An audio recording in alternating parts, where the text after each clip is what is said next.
দিকে শিক্ষা দেওয়া হলো ইনশাআল্লাহ ছাড়া কোনো কথা বলবেন না।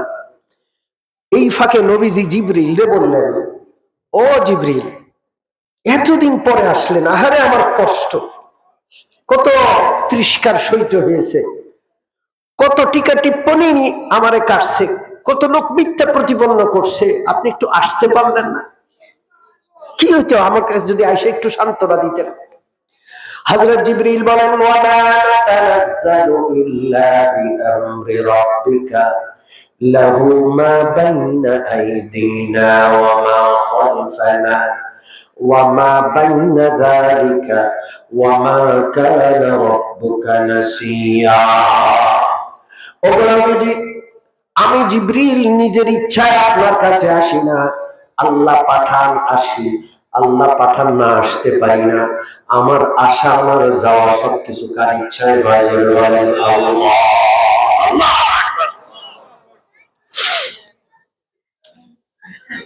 এই আয়াতগুলো নাযিল হওয়ার পর ওই তিনটা প্রশ্নের উত্তর আল্লাহ নাযিল করলেন। সুবহানাল্লাহ। তিনটা প্রশ্ন মনে আছে না ভুলে গেছে? মদিনার ইহুদিদের কাছ থেকে মক্কার কাফেররা রাসূলুল্লাহর সত্য নবী হওয়ার বিষয়টা যাচাই করার জন্য কয়টা প্রশ্ন আছে? জোরে বলেন কয়টা? সারা জীবন মনে রাখবেন ইনশাআল্লাহ। এক নম্বর প্রশ্ন, রূহ কি জিনিস? রূহ। বিশ্বনবী রাহমাতুল লিল আলামিনের কাছে রূহ কি জিনিস এই প্রশ্নের জবাবে আল্লাহ তাআলা আয়াত নাযিল করলেন। আমার সামনে আয়াতটা আছে সূরা বনী ইসরাঈল, আয়াত নম্বর 85। আল্লাহ রাব্বুল আলামিন বলেন, ওয়ায়াসআলুনাকা আনির রূহ কুলির রূহু মিন আমরি রাব্বি ওয়া মা উতিতুম মিনাল ইলমি ইল্লা কালিলা।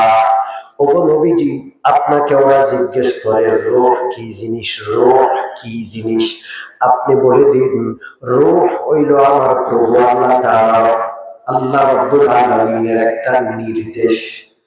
রূহ হইল আল্লাহর একটা হুকুম। রূহ কি? আল্লাহর হুকুম। জোরে বলেন কি? আল্লাহর হুকুম আপনার সাথে আছে, আপনি জিন্দা। আল্লাহর হুকুমটা আল্লাহ উঠায় নেবেন, আপনি লাশ, আমি লাশ।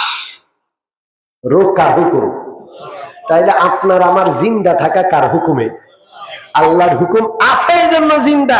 এত লাফালাফি, এত নাচানাচি কার হুকুমে? আর ওই আল্লাহরে গালি দেয়। কত বড় অকৃতজ্ঞ বান্দা! দেয় কি দেয় না?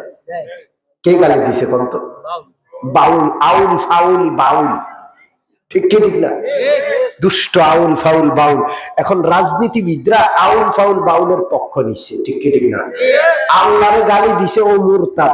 মুরতাদদের পক্ষ নিলে ইমান থাকে?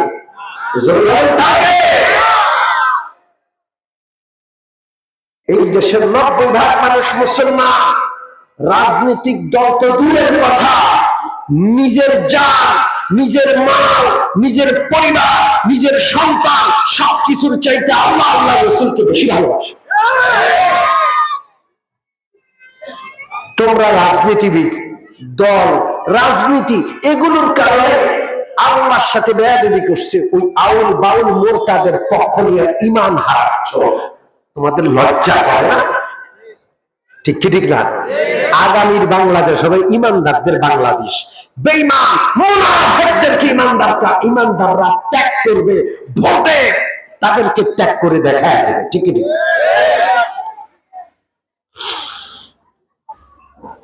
আল্লাহর হুকুম হইল আমার জীবন। আল্লাহর হুকুমটা আল্লাহ উঠায় নেবেন, আমি লাশ, আপনি লাশ। যে আল্লাহর হুকুমে নাচানাচি, জীবন, কথা বলা, লড়াচড়া, ওই আল্লাহর গালি দেন। কত বড় বেয়াদব! আল্লাহ রাব্বুল আলামিন বলেন, ওয়া মা উতিতুম মিনাল ইলমি ইল্লা কালিলা।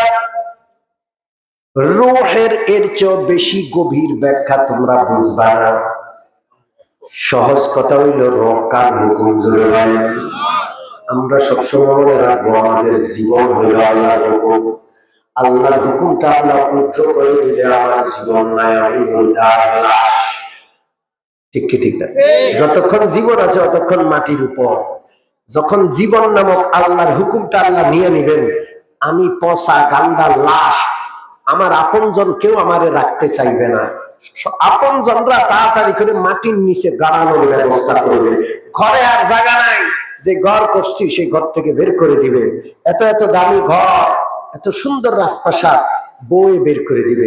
যেই বউ বিস্তায় আমার পাশে শোয়াইতো, বুকে জড়ায় রাখতো, সেই বউ কইব গর্তেন বাইর করে, আমার সন্তানটা ভয় পাবে। রূহ কার হুকুম? মনে থাকবে ইনশাআল্লাহ। সংক্ষিপ্ত জবাব। 2 নম্বর প্রশ্ন তারা করেছে, বলুন দেখি ওই যুবকরা কারা, যারা গুহায় আশ্রয় নিয়েছে তাদের ঘটনাটা কি? সম্মানিত উপস্থিতি, লম্বা ঘটনা, আমি সংক্ষেপে 2-4 মিনিটে বলে দেব। আল্লাহ যদি কখনো তৌফিক দেন লম্বা করে শোনাবো ইনশাআল্লাহ। আজকে খুব সংক্ষেপে শোনাচ্ছি। এরা কয়েকজন যুবক, 7 জন যুবক। কয়জন? 7 জন যুবক। দেশের সব অমুসলমান, রাজাও অমুসলমান, নিজেরা সবাই মূর্তি পূজক, রাজা নিজেও মূর্তি পূজক। কোন কোন বর্ণনায় আছে রাজা নিজের খোদা বলে দাবি করেন। গোটা দেশের মানুষ রাজারে শুধু তেল মারে, রাজারে সেজদা করে, রাজারে খোদা বলে মেনে নেয়। এই 7 জন যুবক আল্লাহর পরিচয় পাইছে, তারা আল্লাহ ছাড়া কারো সামনে মাথা নত করতে রাজি না। পাক্কা ইমানদারদেরকে যেমন এখনকার যুগে ইউরোপ আমেরিকা সন্ত্রাসী বলে, জঙ্গিবাদী বলে, সেই যুগের সেই কাফের রাজা এই 7 যুবককে জঙ্গি বলে ঘোষণা করছে। এদেরকে যেখানে পাও ধরে আনো, পাকড়াও করো।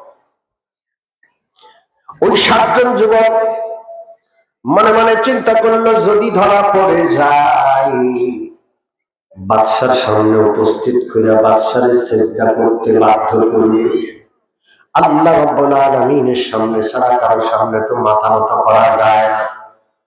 অতএব আমরা একটু লোকালয় থেকে দূরে সরে যাই, যেন বাদশার বাহিনী তালাশ করে আমাদের খুঁজে না পায়। শুধুমাত্র ঈমান রক্ষার জন্য এই 7 জন যুবক এলাকা ছেড়ে গহীন জঙ্গলে, পাহাড়ের উপরে গুহায় গিয়ে আশ্রয় নিল। কোথায়? জোরে বলেন। একটা গুহায় গিয়ে আশ্রয় নিল। খাবে কি জানে না, আশেপাশে বাজার নাই, আশেপাশে কোনো ব্যবস্থাপনা নাই। এই 7 জন যুবক গুহায় গিয়ে আশ্রয় নিল। দুনিয়ার কোনো স্বার্থে না, আল্লাহর জন্য। জোরে বলেন। ঈমান বাঁচানোর জন্য, আল্লাহর জন্য। এদের ঘটনায় গুহাবাসী এই 7 জন যুবক, এই 7 জন যুবক যখন গুহায় চলে যায়, এই 7 জন যুবকের সাথে একটা কুত্তাও চলে যায়। আল্লাহ, সোহবতে সালেহ তোরা সালেহ কোনা, সোহবতে তালেহ তোরা তালেহ কোনা, আই বারাদার দূরে বাসা ইয়ারে বাদ, ইয়ারে বদবত্তর বাবা কাজমারে বা। এই 7 যুবকের সাথে একটা কুত্তা চলে যায়। কুত্তাটা ভালো মানুষের সঙ্গী হয়েছে, এই জন্য কুত্তার কথা কোরআনে আছে। আল্লাহু আকবার। এমনকি তাফসীর বিশারদগণদের কেউ কেউ বলেছেন, এই 7 যুবক যখন জান্নাতে যাবে, এই কুত্তাটারেও আল্লাহ 7 যুবকের উসিলায় জান্নাত দিয়ে দিবেন। মানুষ ছাড়া পৃথিবীর কোন প্রাণী জান্নাতে যাবে না, সব মাটি হয়ে যাবে, কিন্তু একটা কুত্তা জান্নাতে যাবে। কেন? ভালো মানুষের সঙ্গী হয়েছে, ইমানদারদের সাথী হয়েছে। আল্লাহ এই কুত্তাটারে ওই 7 জনের সাথে জান্নাত দান করে দেবে। আমরা আল্লাহ ওয়ালাদের সাথী হইতে রাজি তো ইনশাআল্লাহ? জোরে বলেন রাজি। নাস্তিক, মুরতাদ, ইসলামের দুশ্মন, ওদের সাথে আমরা নাই। আমরা আল্লাহ ওয়ালাদের সঙ্গে আছি, মরিয়া বাসি ইনশাআল্লাহ। এই 7 জন যুবক গুহায় গিয়ে আশ্রয় নিল। খাবারের ব্যবস্থা নাই, পানির ব্যবস্থা নাই, কিভাবে বাঁচবেন, কিভাবে থাকবেন এই চিন্তাও নাই। শুধু একটাই চিন্তা, ঈমান বাঁচাইতে হবে। আল্লাহকে ইবাদত করি আর কারো সামনে মাথা নত করা যাবে না। ঈমান বাঁচানোর জন্য গুহায় গিয়ে আশ্রয় নিল। আল্লাহ রাব্বুল আলামিন এই 7 যুবককে এমন একটা অলৌকিক ঘটনার সাক্ষী বানাইলেন, কিয়ামত পর্যন্ত মানুষ এই অলৌকিক ঘটনা কোরআনে তেলাওয়াত করবে এবং আশ্চর্য হতেই থাকবে। এই 7 জন যুবক যখন গুহার ভিতরে ঢুকল, কুত্তাটা গুহার মুখে, গুহার দুয়ারে কুকুর যেমন বাড়ি পাহারা দেয় এবং পাহারা দেওয়ার জন্য পজিশন নিয়ে বসে আছে। 7 জন যুবক যখন গুহার ভিতরে ঢুকলো, আল্লাহ এদের উপর ঘুম সাওয়ার করে দিলেন। এরা ঘুমায়া পড়লো। কি পড়লো? জোরে বলে। আমি আপনিও তো ঘুমাই, ঘুমানোটার এমন কি, কিন্তু এই ঘুমটা বড় আজব ঘুম। এক ঘুমে 309 বছর। সুবহানাল্লাহ বলবেন না? কয় বছর? আরো জোরে বলেন। আল্লাহু আকবার। কয় বছর? আল্লাহু আকবার। এই আশ্চর্য। এক ঘুমে 309 বছর। ওদের কুত্তাও এক ঘুমে 309 বছর। আল্লাহর কুদরত, আল্লাহ যেমন ওই 7 ব্যক্তিকে 7 যুবককে দেখাইলেন, কুত্তাটারও আল্লাহ তাআলা ওই 7 যুবকের সাথে ঘুম পাড়ায়া দিলেন। এই 7 যুবক যে 309 বছর শুয়ে আছে, যদি এক কাঠ হইয়া শুয়ে থাকতো, মাটি ওদেরকে খায়া ফেলত। ঘুমন্ত ব্যক্তি যেমন পাশও পরিবর্তন করে, 309 বছর যাবৎ প্রয়োজন অনুযায়ী এরা একবার ডাইনে ফিরে, একবার বামে ফিরে। মানুষ জিন্দা থাকার জন্য সূর্যের আলো লাগে, চাঁদের আলো লাগে। আল্লাহ রাব্বুল আলামিন গুহাটাকে এমন ব্যবস্থায় রাখলেন, দিনের বেলায় সূর্যের আলো গুহার ভিতরে যায়, পূর্ণিমার সময় চাঁদের আলো গুহার ভিতরে ঢুকে। 309 বছর পর্যন্ত যুবকরা তরুণ তাজা। কয় বছর? আল্লাহ। 309 বছর পর যুবকদের ঘুম ভাঙে, যুবকরা জাগ্রত হয়। একজন আরেকজনকে জিজ্ঞেস করে, কামলে বিস্ত, আরে কতক্ষণ ঘুমাইছো? কতক্ষণ ঘুমাইছো? একজন আরেকজনকে জিজ্ঞেস করে, আবার একজন আরেকজনকে জবাব দেয়, লাবিসনা ইয়াওমান আও বা'দা ইয়াওম, একদিন অথবা একদিনের কিছু অংশ ঘুমাইছে। 309 বছরে একদিন মনে হয়। কয়দিন? একদিন। জোরে কম। একদিন। এরা ঘুমাইছে সকালে, জাগ্রত হয়েছে যেদিন, জাগ্রত হয়েছে বিকালে। তো কেউ কেউ মনে করছে যে আজকে সকালেই তো ঘুমাইছি আর বিকালে জাগ্রত হয়েছি, তো একদিনের কিছু অংশ। আর যারা বেশি মনে করছে তারা কয় গতকাল সকালে ঘুমাইছি, ঘটনাচক্রে ঘুম একটু লম্বা হয়েছে, পরের দিন বিকালে জাগ্রত হয়েছি, একদিনের কিছু বেশি। কথা কি বুঝতে পারতেছেন? আসলে ঘুমাইছে কয়দিন? 309 বছর। আল্লাহু আকবার, আল্লাহু আকবার, আল্লাহু আকবার। 309 বছর পর যখন জাগ্রত হয়েছে, এখন একটু খিদা লাগছে। তারা জানে না কিন্তু 309 বছর হয়েছে, এখন খিদা লাগছে, কি খাবে? তারা 7 জনে পরামর্শ করলো।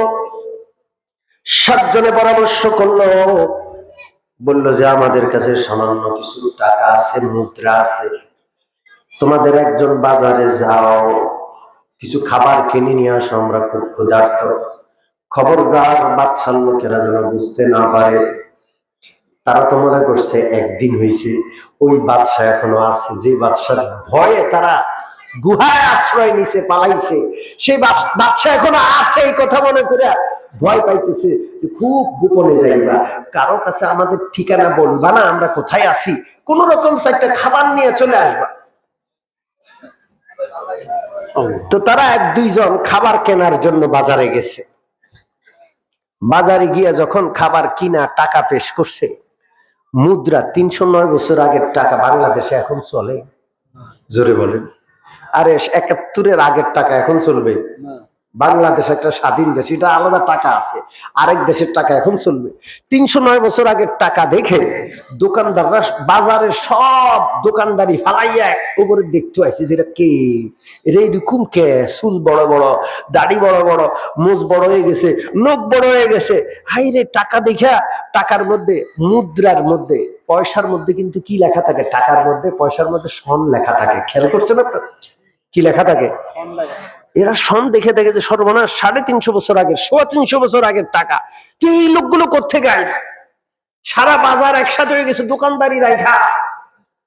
ওই এলাকার বাদশাহ চলে আসছে। ওই বাদশাহ মুদ্রা দেখা ইতিহাসের সাথে মিলাইয়া চিন্তা করলো যে এরা 309 বছর আগের মানুষ।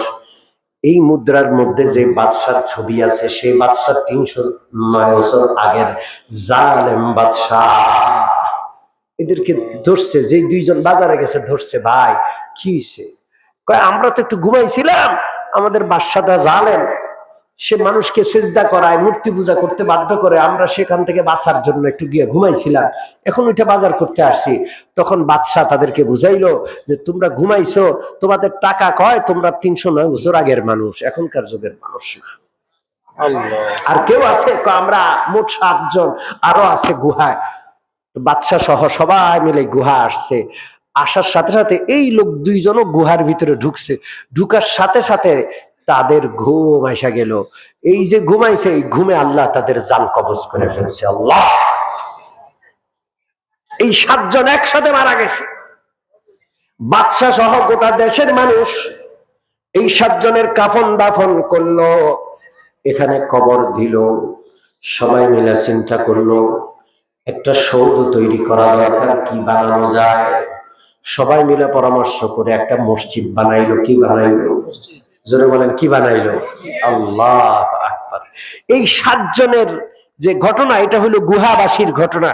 সূরাতুল কাহাফের মূল আলোচ্য বিষয় হলো এই 7 ব্যক্তির, গুহাবাসীর ঘটনা। কথা কি বুঝে আসছে?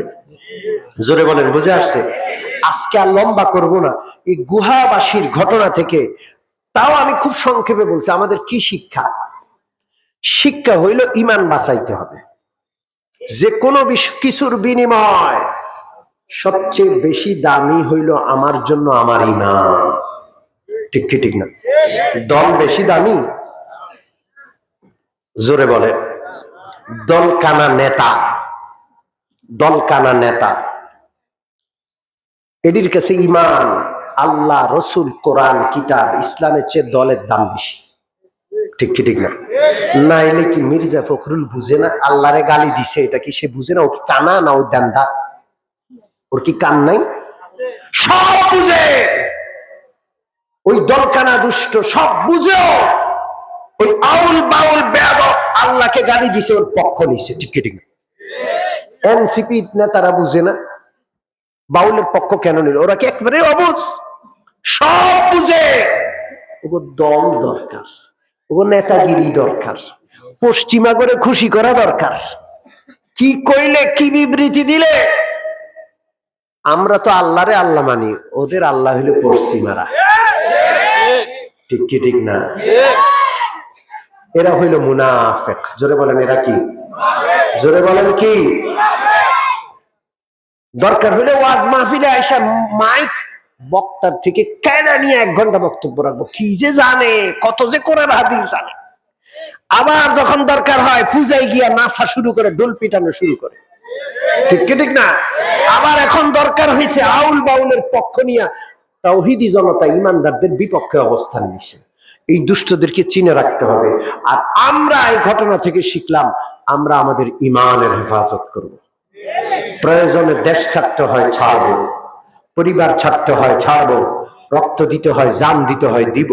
আমাদের কাছে সবচেয়ে দামি সম্পদ হলো ঈমান। রাজি আছি ইনশাআল্লাহ?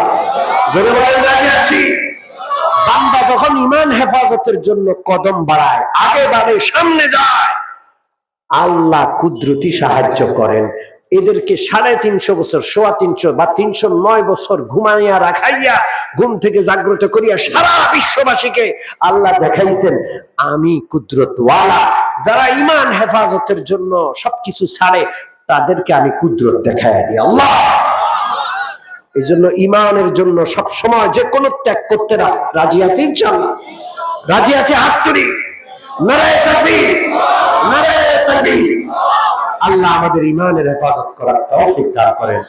আমিন। ওয়া আখিরু দাওয়ানা আলহামদুলিল্লাহি রাব্বিল আলামিন ওয়া সাল্লাল্লাহু তাআলা আলা খায়রি খালকিহি মুহাম্মাদ ওয়া আলিহি ওয়া সাহবিহি।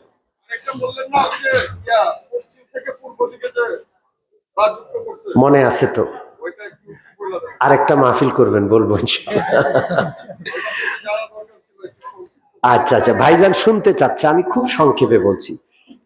তিনি সারা বিশ্বের রাজত্ব করেছেন। সূরাতুল কাহাফের শেষে তার আলোচনা আছে। ওই বাদশার নাম যুলকরনাইন বাদশা। কি নাম? নামটা মুখস্থ রাখবেন। কি নাম? বাদশাহ যুলকরনাইন। গোটা বিশ্বের রাজত্ব করছে। এত বড় বাদশা গোটা বিশ্বে কার বিধান কায়েম করছে? কথা কয় না। গণতন্ত্র, জোরে বলেন। সমাজতন্ত্র, কার বিধান? আল্লাহর বিধান কায়েম করছে। ওনার নাম কি? আল্লাহ তৌফিক দিলে ওনার সমস্ত ঘটনা, পূর্ণ ঘটনা এবং আসহাবে কাহাফের ঘটনাটাও আরো সবিস্তারে বলা যায়। সব ইনশাআল্লাহ অন্য কোনো মাহফিলে বলবো। আল্লাহ আমাদেরকে আমল করার তৌফিক দান করেন।